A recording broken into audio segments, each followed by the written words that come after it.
వ్యవసాయమే ప్రధాన ఆధారంగా ఉన్న నిజామాబాద్ జిల్లా రైతాంగానికి మరింత ప్రయోజనం కలిగేలా వాణిజ్య పరిశ్రమల మంత్రిత్వ శాఖ ద్వారా తోడ్పడందించాలని జిల్లా కలెక్టర్ త్రిపాఠి సంబంధిత అధికారులను కోరారు. జిల్లా రైతాంగం తమ వ్యవసాయ ఉత్పత్తులను దేశ విదేశాలకు ఎగుమతి చేసేలా వాణిజ్యపరంగా వారికి అనుసంధానం ఏర్పరచాలని అభిషేలించారు. సమీకృత జిల్లా కార్యాలయ సముదాయంలో కలెక్టర్ అధ్యక్షతన మంగళవారం వాణిజ్య పరిశ్రమల మంత్రిత్వ శాఖ, ఏపీఈడిఏ, జాతీయ పసు బోర్డు, నాబార్డు, ఇండియా పోస్టుల సంయుక్త ఆధ్వర్యంలో మెగా ఎగుమతి ప్రోత్సాహక కార్యక్రమం నిర్వహించారు. నూతన ఎగుమతిదారులను ప్రోత్సహించడం, ఎంఎస్ఎంఈల భాగస్వామ్యాన్ని బలోపేతం చేయడం, జిల్లాల స్థాయిలో ఎగుమతులను గణనీయంగా పెంపొందించడమే లక్ష్యంగా నిర్వహించిన ఈ కార్యక్రమంలో ఈ కామర్స్ ఎగుమతుల ప్రదర్శన, ట్రేడ్ కనెక్ట్ పోర్టల్, పసుపు, వరి, సోయాబీన్, మొక్కజొన్న, పత్తి తదితర పంటల మార్కెట్ వైవిధ్యీకరణ అంశాలపై డీజీఎఫ్టీ అధికారులు, వ్యవసాయ విశ్వవిద్యాలయ అధ్యాపకులు, శాస్త్రవేత్తలు విచ్చేసి పవర్ పాయింట్ ప్రజెంటేషన్ ద్వారా రైతులకు అవగాహన కల్పించారు. నాణ్యమైన అధిక దిగుబడులను అందించే పంటల సాగు, సస్యరక్షణ చర్యలు, పంట ఉత్పత్తుల మార్కెటింగ్, విదేశాలకు ఎగుమతులు, ఎరువులు, క్రిమిసంహారక మందుల వాడకం, సాగునీటి యాజమాన్య పద్ధతులు తదితర అంశాల గురించి వివరిస్తూ రైతుల సందేహాలను నివృత్తి చేశారు. ఈ సందర్భంగా జిల్లా కలెక్టర్ త్రిపాఠి మాట్లాడుతూ నిజామాబాద్ జిల్లా రైతాంగం సేద్యపు రంగంలో ఆధునిక విధానాలు, శాస్త్రీయ పద్ధతులు అవలంబిస్తూ ఆదర్శ రైతులుగా పేరు పొందారని అన్నారు. ముఖ్యంగా ఆరుము ప్రాంత రైతులు అత్యధిక విస్తీర్ణంలో పసుపు సాగు చేస్తారని, వ్యవసాయ ఉత్పత్తులు, నూతన వంగడాల విషయంలో అంకాపూర్ ప్రాంత రైతులు అందరికీ ఆదర్శంగా నిలుస్తున్నారని గుర్తు చేశారు. ఈ నేపథ్యంలో జిల్లా రైతాంగానికి ఆధునిక పద్ధతులలో పంటల సాగుపై అవగాహన కల్పిస్తూ విదేశీ వాణిజ్యంతో అనుసంధానం కలిగిస్తే ఈ ప్రాంత రైతులకు మరింత ప్రయోజనం చేకూరుతుందని కలెక్టర్ ఆకాంక్షించారు. పురాతన సాంప్రదాయ పద్ధతుల స్థానంలో ఆధునిక సాగు విధానాలను తెలియజేయడం, కూలీల కొరతను అధిగమించేందుకు వీలుగా యంత్రీకరణను వినియోగించడం, మార్కెటింగ్ మెలకువలు, పసుపు పంట నాణ్యతను పెంపొందించే ప్రాసెసింగ్ విధానాలపై తోడ్పాటును అందించాల్సిన అవసరం ఉందని కలెక్టర్ సూచించారు. ఈ దిశగా నిజామాబాద్ జిల్లాను ఎగుమతి కేంద్రంగా ప్రకటిస్తూ పసుపు, వరి రైతులకు అవగాహన పెంపొందించేందుకు వాణిజ్య పరిశ్రమల మంత్రిత్వ శాఖ మెగా ఎగుమతి ప్రోత్సాహక కార్యక్రమం నిర్వహించడం ఈ ప్రాంత రైతాంగానికి మేలు చేకూరుస్తుందని కలెక్టర్ ఆశాభావం వ్యక్తం చేశారు. డీజీఎఫ్టీ ప్రాంతీయ సంచాలకులు ఎస్ఏ చావన్ మాట్లాడుతూ రైతులు తమ ఉత్పత్తులను విదేశాలకు ఎగుమతి చేసే స్థాయికి ఎదగాలని అన్నారు. అప్పుడు వారికి గణనీయమైన లాభాలు సమకూరడంతో పాటు విదేశీ మారక ద్రవ్యం పెరిగి రూపాయి మార్గం బలపడుతుందని, ఇది ఒక రకంగా దేశానికి సేవ చేసినట్లు అవుతుందని సూచించారు. నేటి పరిస్థితుల్లో ఈ కామర్స్ ప్రాధాన్యత గుర్తెరిగి అవగాహనను పెంపొందించుకోవాలని, తద్వారా తాము ఉంటున్న ప్రాంతం నుండి జాతీయ, అంతర్జాతీయ స్థాయిలో తమ ఉత్పత్తుల ఎగుమతులు, వ్యాపార లావాదేవీలు జరపవచ్చని సూచించారు. డీజీఎఫ్టీ ద్వారా జిల్లా రైతాంగానికి తగిన తోడ్పాటు అందేలా కృషి చేస్తామన్నారు. ఈ కార్యక్రమంలో జాతీయ పసుపు బోర్డు అధికారులు కేవీఎస్ శైలజ, ప్రత్యూష్, వ్యవసాయ విశ్వవిద్యాలయ ప్రొఫెసర్లు విద్యా జనార్దన్ రెడ్డి, ఏపీఈడిఏ అధికారి నాయుడు, నాబా డీజీఎంఎస్ ప్రవీణ్ కుమార్, పరిశ్రమల కేంద్రం జిల్లా మేనేజర్ సురేష్ కుమార్, జిల్లా ఉద్యాన శాఖ అధికారి శ్రీనివాస్, వివిధ శాఖల అధికారులు, రైతులు, ట్రేడర్లు తదితరులు పాల్గొన్నారు.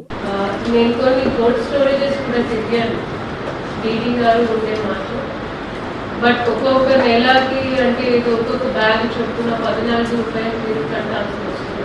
దాని తర్వాత కూడా ఆ పరిస్థితి బాగుంటుందో లేదో అనేది గ్యారెంటీ లేదు.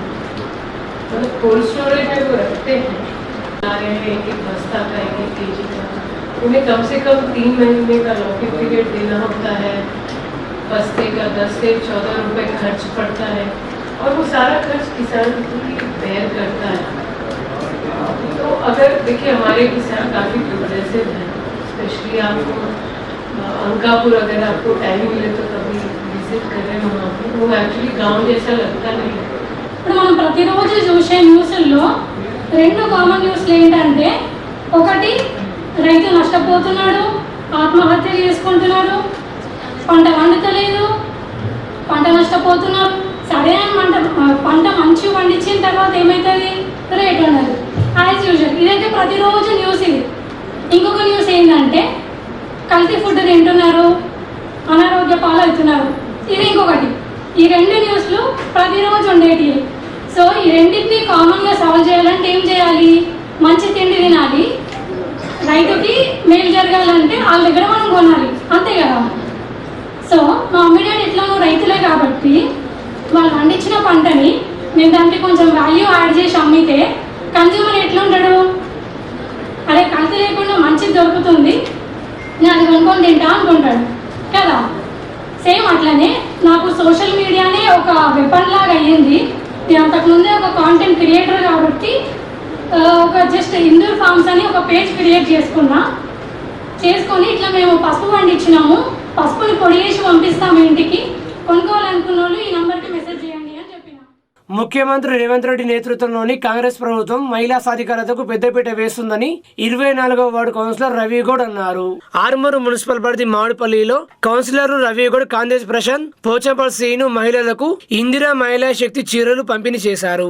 24వ వార్డు కౌన్సిలర్ రవిగౌడ్ మాట్లాడుతూ 1 కోటి మంది మహిళలను కోటీశ్వరం చేయాలని మౌనత సంకల్పంతో రాష్ట్ర ప్రభుత్వం మహిళల అభ్యున్నతి కోసం విస్తృత కార్యక్రమాలను కాంగ్రెస్ ప్రభుత్వం అమలు చేస్తుందని గుర్తు చేశారు. ప్రజలు కూడా వాస్తవాలను గమనించాలని, సంక్షేమ అభివృద్ధి కార్యక్రమాలకు పెద్దపీట వేస్తున్న రాష్ట్ర ప్రభుత్వానికి మద్దతుగా నిలవాలని కోరారు. ప్రభుత్వం అందిస్తున్న తోడ్పాటును పూర్తి స్థాయిలో మహిళలందరూ సద్వినియోగం చేసుకోవాలని ఆయన కోరారు.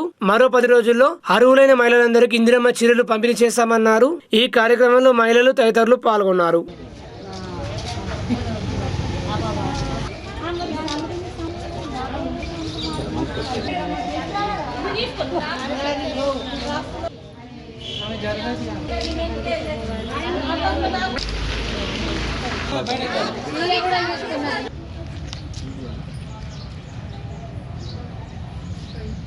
చీరలు పంపిణీ కార్యక్రమానికి వీచేసినటువంటి మరి మహిళా అక్క చెల్లెలు, అదేవిధంగా కౌన్సిలర్ 7, 8, 9, 24 వాళ్ళం మామిడిపల్లి గ్రామంలో ఎడ్ల సంఘంలో మరి ప్రతినిత్యం కూడా 10 రోజుల వరకు కూడా ఇంద్రమ్మ చీరలు ఇచ్చే విధంగా మేమందరం కూడా ప్రయత్నం చేస్తామని, అదేవిధంగా ప్రతి మహిళా అక్క చెల్లె కూడా కోటీశ్వర అయ్యే విధంగా రేవంత్ రెడ్డి గారి నేతృత్వంలో, మహేష్ కుమార్ ఆధ్వర్యంలో మరి ప్రతినిత్యం మన కోసం పనిచేస్తున్నటువంటి వినయ్ రెడ్డి గారి ఆధ్వర్యంలో కూడా మరి మహిళా గ్రూప్లకు ఏ విధంగా అయితే పైసలు రుణమాఫీ, అదేవిధంగా పావుల వడ్డీ రుణాలు ఇచ్చి మహిళా అక్క చెల్లెలను పెద్ద సంఖ్యలో కోటీశ్వర్లు చేయాలనే సంకల్పంతో ముందుకు సాగుతున్న రేవంత్ అన్న గారికి, అదేవిధంగా ఇక్కడికి వీచేసిన అక్క చెల్లెలందరూ కూడా ప్రతి ఒక్కరికి కూడా పేరు పేరున ధన్యవాదాలు తెలుపుతా ఉన్నాం.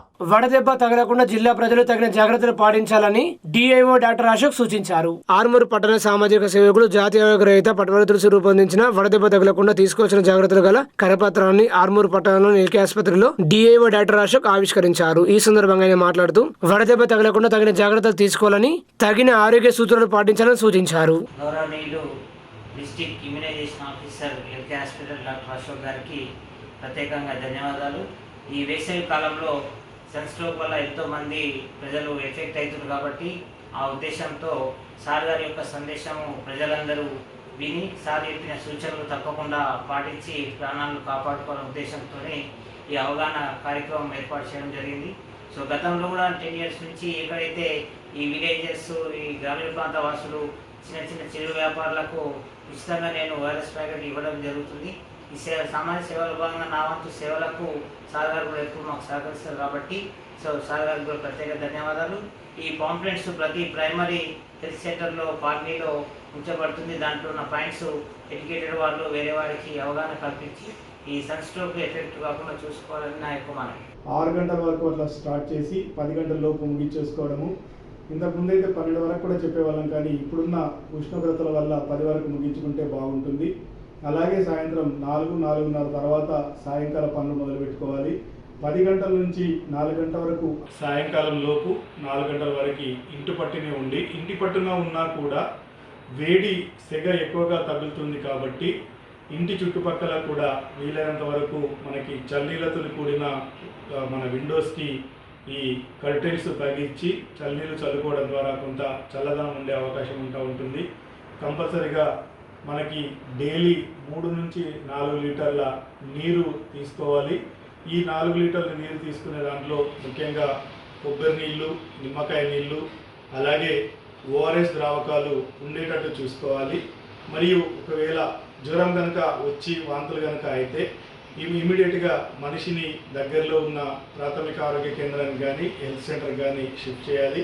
దానికంటే ముందు ఒకవేళ మనిషి అక్కడే ఏదైనా ప్రాంతంలో స్పృహ తప్పి పడిపోయే పరిస్థితి ఉంటే వెంటనే వారిని చల్లని ప్రదేశానికి తరలించి అక్కడ వారికి చల్లగాలి తగిలేటట్టు చేసి వారి యొక్క బాడీ టెంపరేచర్ తగ్గడానికి వీలైతే తడిగుడ్డలతో బాగా తుడిసి కొంత ఉపశమనం పొందగానే హాస్పిటల్స్కి తీసుకొచ్చి వారికి జ్వరం కనుక అత్యధికంగా ఉంటే పారాసిటమాల్ టాబ్లెట్ ఇచ్చి వారు ఏమి తీసుకోలేని పరిస్థితిలో ఉంటే అవసరమైతే ఐవీ ఫ్లూయిడ్స్తోని ఈ యొక్క వడదెబ్బల్ని నివారించడానికి అవకాశం ఉంటుంది.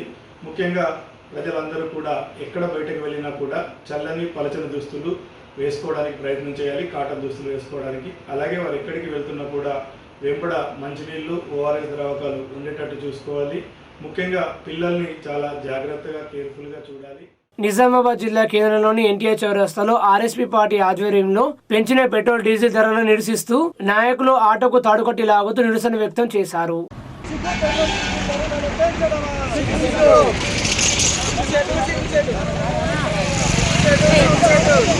ఈ 10 రోజులల్లా 8 రూపాయల చిల్లర పైసలు పెంచింది గవర్నమెంట్. ఏ గవర్నమెంట్ పెంచలేదు. ఈ state government, BJP government, Modi government పేద ప్రజల్ని ఆదుకుంటా అని చెప్తుంది. కానీ ఈ విధంగా ఆదుకునేది పేద ప్రజల్ని ఆదుకునేది కాదు, పేద ప్రజల్ని ఇబ్బంది పెట్టే ప్రయత్నంగా చేస్తున్నారు. డీజిల్ రేటు, పెట్రోల్ రేటు పెరిగితే గుండు సూది కాడికి పెరుగుతుంది. మొత్తం కూరగాయలు, నూనె, పప్పులు, ఉప్పులు, బియ్యం ఇట్లా పెరుగుతాయి. అది తెలుసుకోవాను. పేద ప్రజల మీద భారం పడుతుందని తెలుసుకోవా. వెంటనే పెంచగానే అయిపోతుందా? ఇప్పుడు పేద ప్రజల ఎంత భారం పడుతుంది? చావలేక బతకలేక చేస్తున్నారు. స్కూల్ పిల్లలు చదివించాలంటే ఇబ్బంది, బయటకు వెళ్ళాలంటే ఇబ్బంది చేస్తున్నారు. అందుగురించి వెంటనే ఈ డీజిల్ పెట్రోల్ రేట్ తగ్గించి పేద ప్రజలను ఆదుకోవాలంటే ఈ కేంద్ర గవర్నమెంట్ని మేము హెచ్చరిక చేస్తున్నాము. ఆర్ఎస్పీ, యూటీయూసీ ట్రేడ్ యూనియన్ ఆధ్వర్యంలో ఈరోజు నిరసన కార్యక్రమం చేసినాం. మరియు ఇక్కడ రాష్ట్ర గవర్నమెంట్ ఈ ముఖ్యమంత్రి రేవంత్ రెడ్డి ఇంతకు పీసీసీ అధ్యక్షుడు ఉండే అప్పుడు ఎలక్షన్ మూమెంట్ ఏం చెప్పిందంటే మేము మహాలక్ష్మి పథకం పెడతాం, మా గవర్నమెంట్ వస్తామని చెప్పిండు. తర్వాత ఆటో డ్రైవర్లకు సంవత్సరానికి 12,000 ఇస్తాం, మహాలక్ష్మి పథకం పెడితే ఆటో డ్రైవర్లకు గిరాకులు తగ్గుతాయంటని చెప్పి 12,000 ఇస్తున్నాడు. 2 సంవత్సరాలు అవుతుంది, ఇప్పటి 12,000 గుర్తుకు రావా? వెంటనే 15,000 3 సంవత్సరాలు 45,000 వేసి ఆటో డ్రైవర్ల ఖాతాలు వేసి ఆదుకోవాలని ప్రభుత్వాన్ని హెచ్చరిక చేస్తున్నాం. లేకుంటే రాబోయే కాలంలో ఈ కాంగ్రెస్ ప్రభుత్వానికి ఆటో డ్రైవర్లు బుద్ధి చెప్తారంటని ఆర్ఎస్పీ పార్టీగా హెచ్చరిక చేస్తున్నాం. ఐకేపీ విఓఏలు తమ సమస్యలను ప్రభుత్వం పరిష్కరించాలని డిమాండ్ చేస్తూ ఆర్మూరు పట్టణంలోని అంబేద్కర్ చౌరస్తా వద్ద నేటి నుండి నిరవధిక సమ్మె చేపట్టారు. సిపిఎం పార్టీ నాయకులు సంపూర్ణ మద్దతు తెలియజేశారు. ఈ సందర్భంగా వారు మాట్లాడుతూ విఓఏలకు కనీస వేతనంగా 20,000 ఇవ్వాలని, అర్హులైన విఓఏలకు సీసీలుగా పదోన్నతి కల్పించాలన్నారు. అలాగే ఆరోగ్య బీమా సౌకర్యం కల్పించాలని, ట్యాబ్ నెట్ సౌకర్యం ఇవ్వాలన్నారు. 58 జీవోను సవరించాలన్నారు. ఈ కార్యక్రమంలో సిపిఎం పార్టీ డివిజన్ కార్యదర్శి పల్లపు వెంకటేష్, పట్టణ కార్యదర్శి కుత్తడేలే తదితరులు పాల్గొన్నారు. అదే మాదిరిగా మరి ప్రభుత్వం ఇప్పటికైనా కళ్ళు తెరవాలి. ఎందుకనంటే ఒకవైపు ధరలన్నీ కూడా పెరుగుతూ ఉన్నాయి. ఇవాళ రేపు రాబోయేటువంటి రోజుల్లో ఇంటింటికి తిరిగి సర్వేలు చేయాలి. అట్లాగే ఇంకా పనిభారం పెంచే ప్రయత్నం ప్రభుత్వం చేస్తూ ఉంది. కానీ పనికి తగినటువంటి వేతనం మాత్రం ఇవ్వడానికి సిద్ధపడట్లేదు. ఒక గుర్తింపు కార్డు లేదు. ఒక పనిచేసేటటువంటి ప్రాంతంలో సరైనటువంటి సౌకర్యాలు లేవు. కాబట్టి ఇటువంటి పరిస్థితుల్లో ఉన్నటువంటి పని చేయించుకోవడం తప్ప ఇంకొక మార్గం అనేటటువంటిది లేదు. ఈరోజు ఐకేపీ సెంటర్లు ఏర్పాటు చేసి అక్కడ నీటి సౌలభ్యం లేవు. అదే మాదిరిగా ప్రభుత్వం ఈరోజు మరి లారీల సమస్య కానీ, అట్లాగే పంచుల సమస్య కానీ, అమాలీల సమస్య కానీ దానిని పరిష్కారం చేయకుండా ఈరోజు అక్కడ ఉన్నటువంటి రైతులంతా కూడా ఇవాళ ఐకేపీ సెంటర్ల ఒత్తిడి చేస్తుంది.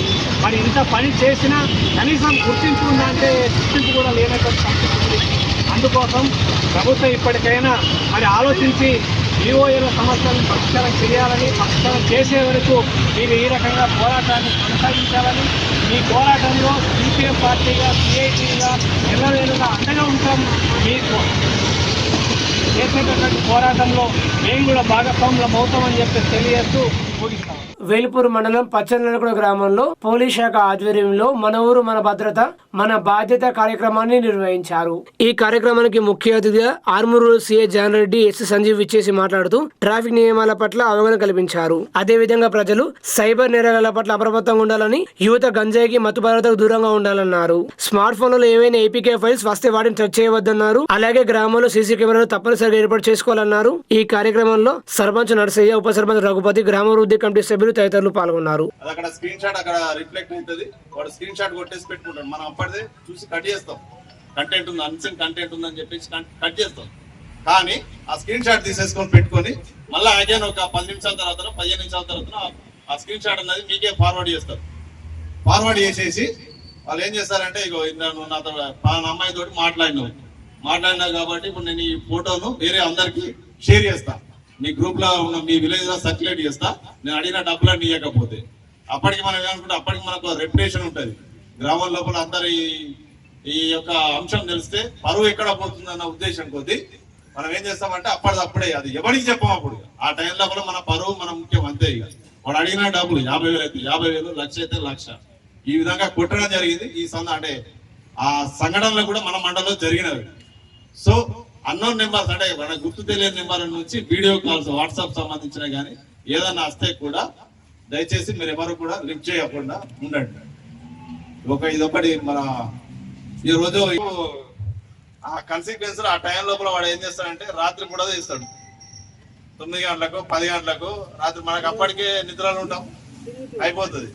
ఇప్పుడు మన చెప్పినట్టు ఆ వీడియో కాల్స్ ఏమైనా వచ్చినాయి అనుకోండి, ఆ కెమెరాల్లో ఈ యొక్క ఫ్రంట్ కెమెరాని మూసేసి పెట్టారని అన్నాడు. అంటే మన యొక్క పిక్చర్ అన్నది అక్కడ అవుపడదు. కానీ అంత మనకు ఆ టైం లోపల మనకు ఆలోచన రాదు. ఆశా వర్కర్లపై పని భారాన్ని, మానసిక ఒత్తిడిని తగ్గించాలని సిఐటియు జిల్లా ఉపాధ్యక్షులు రమేష్ బాబు డిమాండ్ చేశారు. జిల్లాలో ఆశా వర్కర్ల మీద రోజు రోజుకి విపరీతమైనటువంటి పని భారాన్ని పెంచుతూ మానసిక ఒత్తిడికి గురి చేస్తున్నటువంటి పరిస్థితులు ఉన్నాయి. ఆశా వర్కర్లు తీవ్రమైనటువంటి మనోవేదనకి గురవుతా ఉన్నారు. సెంటర్లకి రావాల్సినటువంటి అర్బన్ హెల్త్ సెంటర్స్ కానీ అట్లాగే సెంటర్లకి రావాల్సినటువంటి అవసరం లేనప్పటికీ రోజు ఉదయం 9 నుంచి సాయంత్రం 4 గంటల వరకు ఆశా వర్కర్లు సెంటర్లో డ్యూటీలు చేయాలనేటువంటి పద్ధతుల్లో ఒత్తిడి తీసుకొస్తున్నటువంటి పరిస్థితి ఉన్నది. మరి ఆశా వర్కర్లు పిఎస్సీల్లో సెంటర్లలో ఉంటే మరి ఎవరు సర్వే చేయాలా, ఎవరు హౌస్ విజిట్ చేయాలా, ఎవరు పేషెంట్స్ ని పిఎస్సీల హాస్పిటల్స్ కి తీసుకెళ్లాలో ఈరోజు అధికారులు ఆలోచించాల్సినటువంటి అవసరం ఉన్నది. రెండవది, ఈరోజు ఎలక్షన్ డ్యూటీలు వేసినటువంటి వాళ్ళకి ఎలక్షన్ డ్యూటీ పేమెంట్స్ ఇంతవరకు డబ్బులు ఇచ్చినటువంటి పరిస్థితి లేదు. అదేవిధంగా ఆశా వర్కర్లకి టార్గెట్లు పెట్టి ఈరోజు పని భారాన్ని మోపుతున్నటువంటి పరిస్థితి ఉన్నది.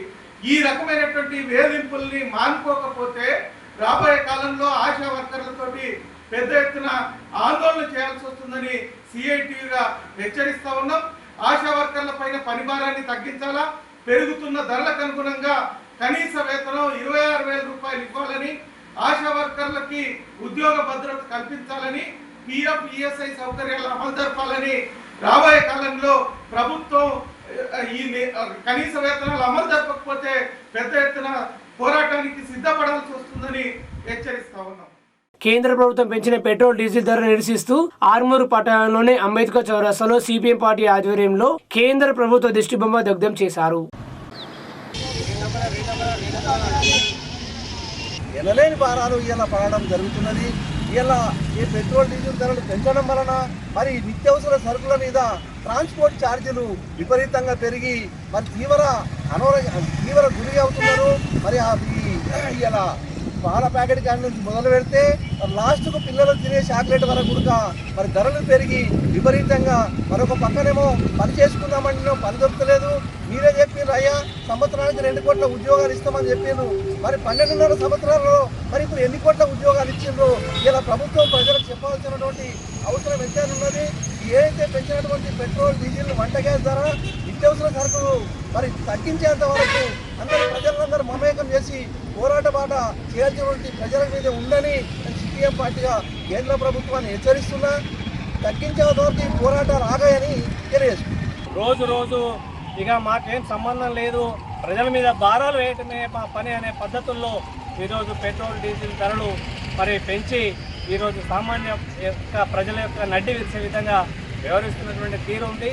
ప్రధానంగా ఈరోజు అంతర్జాతీయంగా క్రూడ్ ఆయిల్ ధరలు పెరిగినాయని చెప్పేసి చెప్తా ఉన్నారు. అది కాదు, కానీ మరి ఎన్నికల కంటే ముందు కూడా అంతర్జాతీయ క్రూడ్ ఆయిల్ ధరలు పెరిగినాయి. మరి ఆ రోజు ఎందుకు పెంచలేదు? ఈరోజు ఎన్నికలు అయిపోయినాయి కాబట్టి ఎన్నికలు అయిపోయిన తర్వాత ఎవరేం చెప్పినా మేమేం వినేది లేదనే పద్ధతుల్లో ఈరోజు ధరలు అనేటటువంటి పెంచి సామాన్య ప్రజలు మరి కొనలేనటువంటి పరిస్థితిలో ఉన్నారు. ఈ పెట్రోల్ డీజిల్ ధరలు పెరగడం వల్ల నిత్యావసర వస్తువుల ధరలను కూడా పెరుగుతూ ఉన్నాయి. సామాన్యమైనటువంటి ప్రజల మీద ఈ భారాలు వేయడం అనేది సరైనది కాదు. ఇవాళ పెట్టుబడిదారుల నుంచి ప్రభుత్వానికి రావాల్సినటువంటి డబ్బులు వేలాది కోట్ల రూపాయలని, ఆ డబ్బులన్నీ కూడా ప్రభుత్వం ట్యాక్స్ వసూలు చేస్తే రేపు మనకి భారం పడకుండా ఉంటుంది. కాబట్టి ఇప్పటికైనా ప్రభుత్వం పెంచినటువంటి పెట్రోల్ డీజిల్ ధరలు తగ్గించాలని చెప్పేసి, లేకపోతే ఈ గత ప్రభుత్వానికి ఏదైతే బుద్ధి చెప్పారో మీకు కూడా అదే రకమైనటువంటి బుద్ధిని ప్రజలందరూ కూడా చెప్తారని చెప్పేసి భవిష్యత్తులో మరిన్ని పోరాటాలు చేస్తామని చెప్పేసి తెలియజేస్తాం. భీమ్గల్ మండలంలోని మెండోర గ్రామంలో గ్రామ ఐక్య మహిళా సంఘాల భవన నిర్మాణానికి భూమి పూజ నిర్వహించారు. వారు మాట్లాడుతూ ప్రతి గ్రామంలో మహిళల కోసం ప్రత్యేక భవనం ఉండాలన్న ప్రభుత్వ లక్ష్యంతో ఎన్ఆర్ఈజీఎస్ నిధులు 10 లక్షలతో ఒక్కో భవనం నిర్మించనున్నారు. భవనాలు పూర్తయితే మహిళా సంఘాల సమావేశాలు, శిక్షణ కార్యక్రమాలు నిర్వహించుకునేందుకు వీలుగా ఉంటుందని ఎంపీడీఓ తెలిపారు. ఈ కార్యక్రమంలో ఎంపీడీఓ సంతోష్ కుమార్, మెండోర సర్పంచ్ కుంటలక్ష్మి రమేష్, చెంగల్ సర్పంచ్ దోమల మమత, ఉప సర్పంచులు ఏపీఎం ప్రమీల, సిసిలు రఘు నరేష్, ఏపీఓ నర్సయ్య, వార్డు సభ్యులు, పంచాయతీ కార్యదర్శులు, మహిళా సంఘ ప్రతినిధులు పాల్గొన్నారు. డిసెంబర్ నుంచి ఈ మెండోర గ్రామానికి 30 లక్షల రూపాయల గోడౌను, తర్వాత 10 లక్షలతోని మనం మౌలిక సంబంధించిన ఏదైతే ఐకేపీ సంబంధించిన వర్క్ షెడ్, మహిళా సంఘాలకు 10 లక్షలు, ఈ మొత్తం 50 లక్షలు ప్లస్ మీ స్కూల్కి, జిల్లా పరిషత్ హై స్కూల్కి 2 లక్షల బాయ్స్ టాయిలెట్, 2 లక్షల గర్ల్స్ టాయిలెట్, 54 లక్షల రూపాయలు డిసెంబర్ నుంచి ఇప్పటి వరకు మీకు ఏదైతే మీ అందరూ అనుకున్నారో మీ గ్రామం అభివృద్ధిలో భాగంగా ఈ డబ్బులు రావడం జరిగింది. మహిళా సంఘాలు వెంటనే ఎంబడబడి ఇది ముందు మీరు పూర్తి చేసుకోవాలా. ఆ 30 లక్షల గోడౌన్ ఉంటే దానిలో మీ ఐటెం పెట్టుకోవచ్చు. తర్వాత నిన్న ముఖ్యమంత్రి గారు ఏం చెప్పారు, మహిళలకే గోడౌన్లు, తర్వాత ఈ వరి ధాన్యం కానీ మెయింటెనెన్స్ అవన్నీ ఇస్తానని చెప్పి అన్నారు. కాబట్టి ఈ శుభ పరిణామం మన మెండోర గ్రామం నుంచే జరగాల. ఈ 30 లక్షల షెడ్ కట్టుకుంటే అరే వీళ్ళు సక్సెస్ఫుల్ అవుతారని ఇంకా పెద్ద షెడ్ ఇవ్వడానికి కూడా అవకాశం ఉంది. మన గ్రామంలో జాగా కూడా ఉంది. కాబట్టి మీరు వెంటనే, నేను సర్పంచ్ గారు కొడుతున్నా, ఫస్ట్ ఏదైతే చేసినామో నాకు తెలిసి 3 నెలలు కట్టచ్చు. 10 లక్షల బిల్డింగ్ పెద్ద ముచ్చటే కాదు. టక టక టక టక కిందనే కష్టం, తర్వాత డైరెక్ట్ స్లాబ్ వేసి ఇటుకలు పెట్టేసి మన టైప్ రీజన్ ఉంటుంది. కాబట్టి మీరు ముందుగా స్టార్ట్ చేస్తే మీరు అడగడానికి అవకాశం ఉంటుంది. మీరు అడగడానికి ఏం లేదు ఇక నా దగ్గరికి. జకరంపల్లి మండలం తొల్లికొండ గ్రామంలోని శ్రీ రేణుక ఎల్లమ్మ తల్లి ఆలయంలో గీతా పారిశ్రామిక సంఘం గౌడ సంఘం ఆధ్వర్యంలో శ్రీ రేణుక ఎల్లమ్మ తల్లి జమదగ్ని కళ్యాణ మహోత్సవాన్ని అంగరంగ వైభవంగా నిర్వహించారు. ఈ సందర్భంగా సంఘం సభ్యులు మాట్లాడుతూ శ్రీ రేణుక ఎల్లమ్మ 5వ వార్షికోత్సవ వేడుకలను గత వారం రోజులుగా నిర్వహిస్తున్నామన్నారు. ఈ రోజు నిర్వహించిన అమ్మవారి కళ్యాణ మహోత్సవానికి నిజామాబాద్ జిల్లా నుంచి గౌడ సంఘం, యువజన సంఘం సభ్యులు విచ్చేసి అమ్మవారు దర్శించుకున్నారని తెలిపారు. అమ్మవారి కళ్యాణ మహోత్సవాన్ని అంగరంగ వైభవంగా నిర్వహించామని, భక్తులకు అన్నసత్ర కార్యక్రమం నిర్వహించామన్నారు. ఈ కార్యక్రమంలో గౌడ సంఘం సభ్యులు పెద్ద ఎత్తున పాల్గొన్నారు.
శంకరు పార్వతి సందేవ చంద్రబాబు నాయుడు ఆ యొక్క ముగ్గురు